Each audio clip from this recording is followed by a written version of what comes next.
All right, let's dive into one of the most common and, let's be honest, one of the most frustrating car problems out there. Your car won't start. Is it the battery? Or is it that other thing, the alternator? We're going to get to the bottom of it. You know the feeling. You get in the car, you turn the key, and you get nothing. Maybe that sad little click, click, click sound. Ugh, it's a moment we've all been through. So is your battery just dead? Or is there a more sinister problem lurking? Something with the alternator? Well, today, we're going to solve this electrical mystery. So, let's meet our two main suspects. You see, deep in the heart of your car's electrical system, you've got these two key players, the battery and the alternator. They absolutely have to work together, but they do completely different jobs. And figuring out that difference, that's the secret to knowing what's gone wrong. Okay, if you remember one thing, make it this. It all comes down to a really simple idea. Your battery is like a power bank for your car. It stores energy. The alternator, on the other hand, is like a little power plant right under your hood. It generates energy, but only when the engine is running.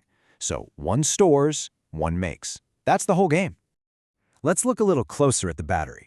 Think of it as the sprinter that starts the race. It's basically a box filled with chemical energy, ready to unleash a huge jolt of electricity all at once. That powerful surge is what gets the starter motor cranking, fires up the engine, and yeah, it's also what keeps your radio presets and clock memory alive when the car's just sitting in the driveway. So once the engine is running, the alternator basically says, all right, I'll take it from here. There's a belt that connects it to the engine, and as the engine spins, the alternator spins. It takes that mechanical, spinning motion and magically turns it into electrical power. This power does two things. It runs everything in your car, the lights, the air conditioning, the radio, and, just as importantly, it sends a charge back to the battery, topping it off for the next time you need to start up. So you see, they're not fighting each other. They're partners in this beautifully symbiotic system. One really can't do its job for very long without the other. Let's take a look at how this partnership actually plays out under the hood. And here's what it looks like in the real world. This is a pretty good bird's eye view of the whole system. You can spot the main players right away. There's the battery, that big rectangular box we all recognize, and then there's the alternator, tucked in and connected to the engine with a drive belt. They might look like separate parts, but believe me, they are electrically connected in a super crucial way. And this diagram, this shows their electrical dance perfectly. You turn the key, and boom, power flows from the battery to get everything started. But as soon as that engine is humming along, the alternator wakes up, takes over powering all the car systems, and starts sending charging current right back to the battery. It's this constant, beautiful loop of energy. Okay, let's peek inside the alternator itself, because this is pretty cool. That pulley on the outside is spun by the engine belt. Inside, it spins a rotor, which is just a fancy electromagnet, inside a nest of copper wires called a stator. Now, this whole spinning magnetic field thing generates AC power, like what's in your house. But your car needs DC power. So a clever little device inside called a rectifier, full of diodes, converts that AC into DC that your car can actually use. And this brings us to the most important point. This whole system is a delicate balance. If your alternator dies, your car will start running purely off the battery, but only until the battery is completely drained, and then you're stuck. On the flip side, if your battery is old and weak and just can't hold the charge, your alternator has to work way, way harder, constantly trying to fill it up. This can cause the alternator to burn out way faster. It is absolutely a two-way street.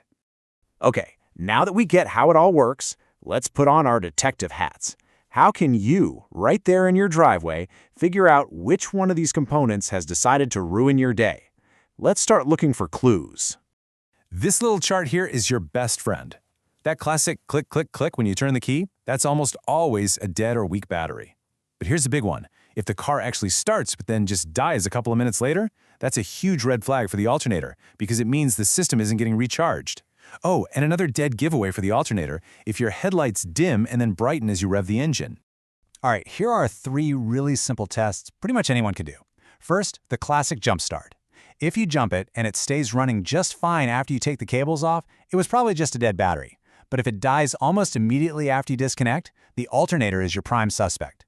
The headlight test is another easy one, but really, the most definitive test is with a multimeter. With the engine off, a good battery should be around 12.6 volts, but with the engine running, a healthy system should be putting out between 13.8 and 14.4 volts. If you're seeing anything below 13, you've almost certainly found your culprit.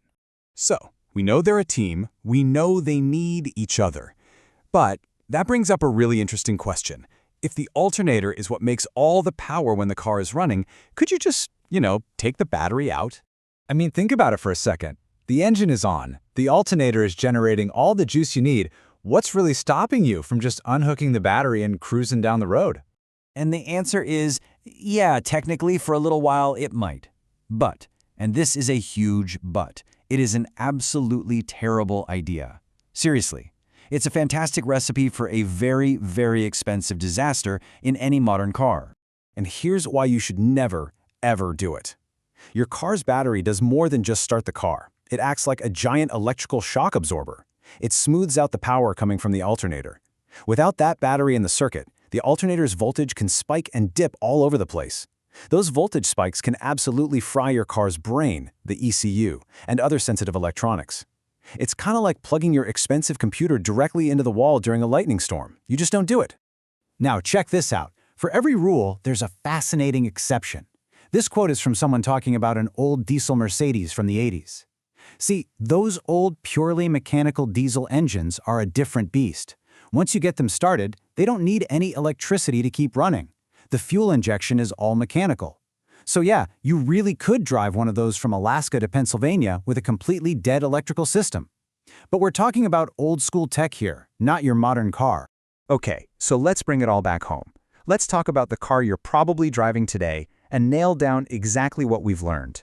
So here are the key takeaways. Super simple. The battery stores power, the alternator makes power. If your car starts and then immediately dies, you should probably be looking at your alternator.